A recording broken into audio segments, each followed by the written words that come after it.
Salut à toi, aujourd'hui c'est la fête des mères, enfin à l'heure où je te parle, donc bonne fête à toutes les mamans et à toutes les futures mamans. Aujourd'hui je vais te partager mon expérience sur le fait d'avoir un deuxième enfant, donc plus particulièrement un deuxième enfant avec 18 mois d'écart avec le premier. Je peux bien sûr que te parler dans la limite de l'âge de mes enfants, donc mon fils il va avoir 22 mois bientôt et ma fille 4 mois.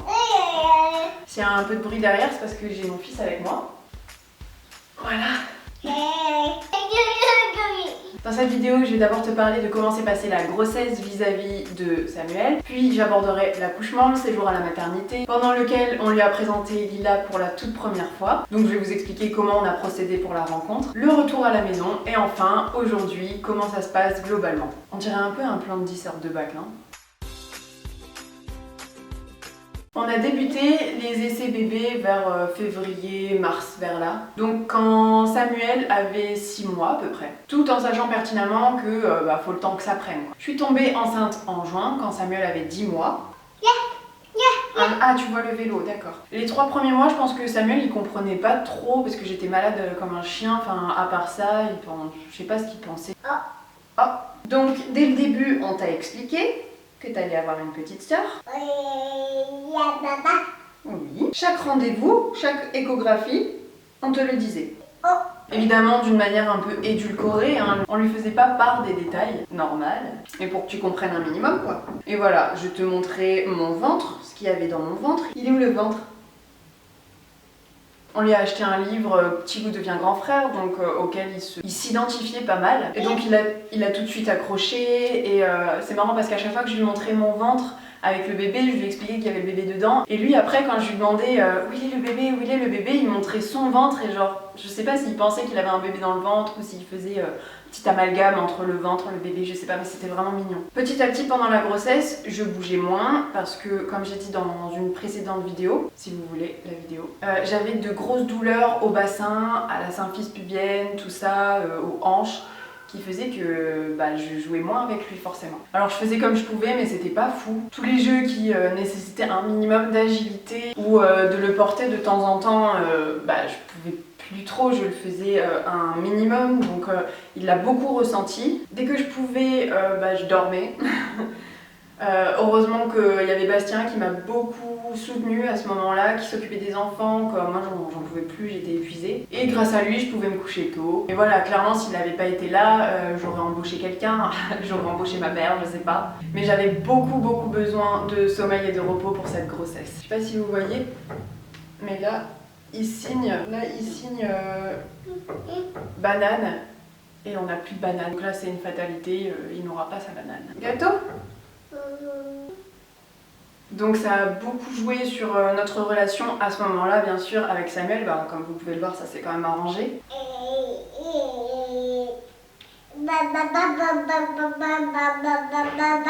Tu veux y aller ? Je pouvais pas non plus lui demander d'être patient à son âge, c'est normal. Cette grossesse, évidemment, bien sûr, on lui a pas demandé son avis. Il l'a pas choisi et encore heureux. Hein. Donc c'est notre responsabilité avec Bastien de faire en sorte que Samuel se sente au mieux qu'on puisse. Et là, en l'occurrence, son adaptation, ça a été de me zapper. Voilà. Donc il s'est beaucoup éloigné effectivement de moi, enfin je sais pas, peut-être pas tant que ça, mais genre je l'ai vécu de cette manière-là. Il voulait que son papa, mais bon j'essayais quand même de me rapprocher un maximum de lui.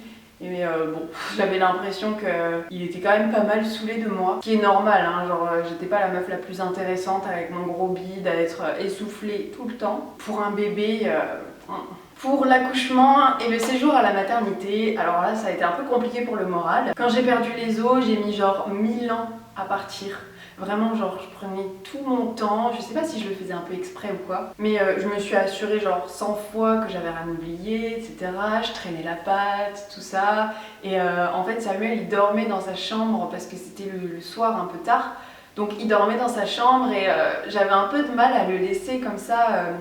Même s'il était sous la surveillance de la mère de Bastien, je me disais là on va partir en fait et quand je reviendrai ici la prochaine fois, genre notre vie elle va être totalement différente. Donc je sais pas, j'avais un peu, pas les boules parce que j'étais super contente d'un côté, mais je sais pas si vous voyez un peu la situation. J'étais anxieuse parce que je m'y attendais pas, ça m'a un peu surprise.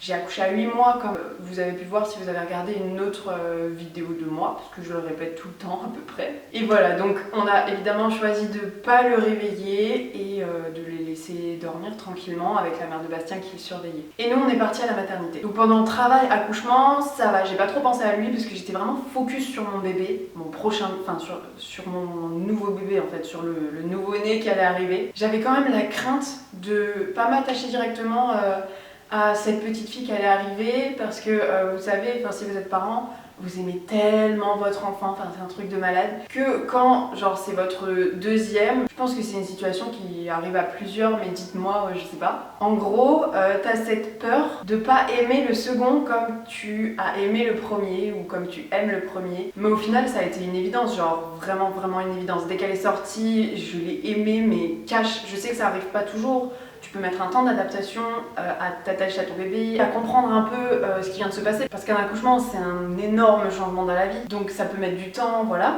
Mais pour cette seconde grossesse, en tout cas, je me suis attachée genre directement à elle. Mais là, genre même douleur physique la plus horrible de toute mon existence, j'étais amoureuse de ma fille cash, direct. Et j'étais trop contente de l'avoir enfin dans mes bras. Bah là forcément j'avais trop hâte que Samuel la voie. Voilà, l'accouchement il s'est passé vers 3h du matin. Après Bastien il est parti vers 7h du matin pour rejoindre Samuel, voilà, je suis restée avec Lila. Et Bastien a amené Samuel vers midi à peu près. L'attente était vraiment super longue. C'était dimanche et j'avais pas dormi depuis le samedi matin, je m'étais réveillée le samedi matin et là on était dimanche dans l'après-midi, j'avais pas fermé l'œil, il y avait eu l'accouchement, j'avais fait une grosse marche, enfin genre c'était le bordel. Et donc la rencontre, c'était marrant parce que il l'a absolument pas calculé. En gros, je vous plante un peu le décor, pour pas le choquer, je voulais pas qu'il me voie dans un lit avec un bébé dans les bras, je voulais pas qu'il entre dans la pièce comme ça. Alors ce que j'ai fait, c'est que j'ai demandé à Bastien de me prévenir quand ils étaient dans le couloir. Je suis sortie dans le couloir, je l'ai accueilli, tout ça, j'ai ouvert la porte et je lui ai montré le bébé qui était dans le berceau. J'avais pas le bébé dans les bras, voilà. J'avais vu que ça pouvait être bien pour pas trop choquer le premier enfant, donc bon je l'ai fait et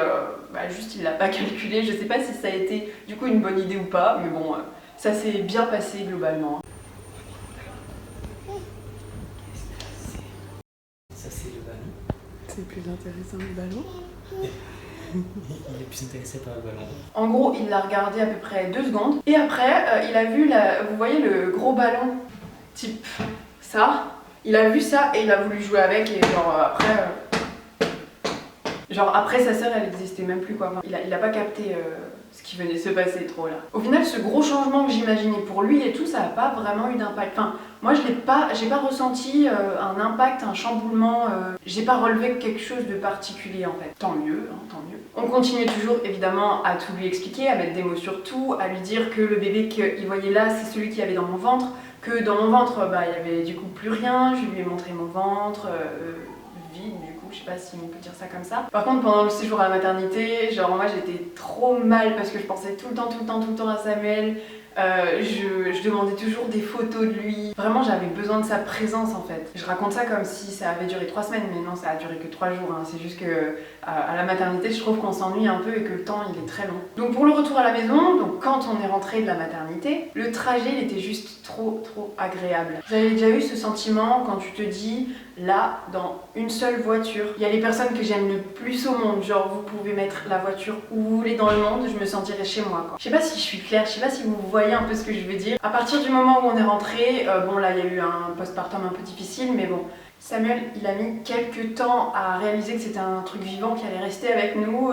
Oui, je parle bien de sa sœur. Et du coup au début juste il l'ignorait et nous on lui a bien expliqué plusieurs fois qui elle était, etc. Et on lui a précisé qu'il n'était pas obligé de l'aimer, il n'était pas obligé de s'attacher à elle, il n'était pas obligé de vouloir participer aux soins. Ça me paraissait important de lui faire comprendre que sa place dans la famille n'allait pas changer. Il n'avait pas un rôle à jouer particulièrement. Il l'aimait tant mieux, s'il n'avait pas envie de s'intéresser à elle, c'était pas grave. Après cette petite période d'adaptation, il a commencé à s'intéresser à elle. Il nous voyait la câliner, lui faire des bisous, tout ça, donc il s'est mis à reproduire très rapidement. Et petit à petit, il a compris que j'étais à nouveau disponible, que j'avais plus le ventre, que j'étais plus essoufflée, que je pouvais à nouveau jouer à tout et n'importe quoi avec lui. Du coup il s'est à nouveau rapproché de moi, lentement, mais sûrement. Aujourd'hui, il est comme avant avec moi, genre il me fait des bisous, des câlins, il est attaché, il veut parfois rester avec moi alors qu'avant, pendant la grossesse, comme j'ai dit, c'était vraiment que son papa. Il voulait pas rester tout seul avec moi, il pleurait quand son papa partait le matin. Là, c'est facile qu'il parte, on lui dit tu dis au revoir à papa, il fait au revoir. Parfois il pleure toujours, mais globalement ça se passe très bien. Que demande le peuple? Voilà. Côté Lila, il est très doux avec elle. Comme j'ai dit, il reproduit, lui fait des bisous, des câlins.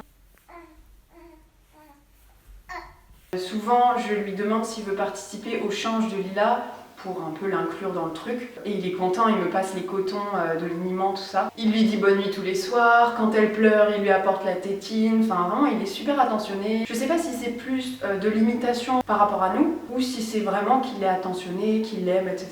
Pour l'instant, on peut pas trop mettre de mots là-dessus. Mais je suis très contente de la situation et ça nous convient. Et Samuel n'a pas de comportement pour l'instant agressif avec sa sœur. Je sais que ça peut changer, je sais qu'il n'y a rien qui est gagné, il n'y a rien qui est facile, voilà. Mais je préfère vivre au jour le jour et puis demain on verra comment ça se passe. De toute façon, je pense que ce qu'on fait pour l'instant c'est très correct et qu'on ne peut pas trop influencer le futur à part ce qu'on fait déjà, quoi. Je sais pas, peut-être que bientôt, genre quand elle pourra marcher ou elle pourra lui piquer ses jouets, il sera moins content de sa présence, je sais pas du tout. Mais Samuel en globalité c'est un garçon très doux et observateur, donc globalement quand on le met avec des enfants, il va pas du tout être dans le conflit et j'imagine que ça va être comme ça peut-être avec sa sœur. On verra, en tout cas je les obligerai pas à jouer ensemble s'ils veulent pas, on s'adaptera, on verra. Voilà, alors j'aimerais beaucoup avoir vos retours, vos expériences. Vous pouvez, si vous voulez, me partager ça en commentaire ou en DM de Insta. Mais les expériences entre les enfants rapprochés, ce que j'ai pu entendre, ce que j'ai pu vivre moi-même, parce que j'ai 19 mois d'écart avec ma sœur, ça varie beaucoup entre les enfants. Et donc ça m'intéresse de vous lire, de me renseigner un peu sur ce qui se passe chez les autres familles, de me renseigner sur l'évolution, peut-être si vos enfants sont plus grands. À part ça, n'oublie pas de t'abonner et peut-être aussi d'activer la cloche pour avoir éventuellement une petite notification quand je sortirai une autre vidéo la semaine prochaine. Et sur ce, salut!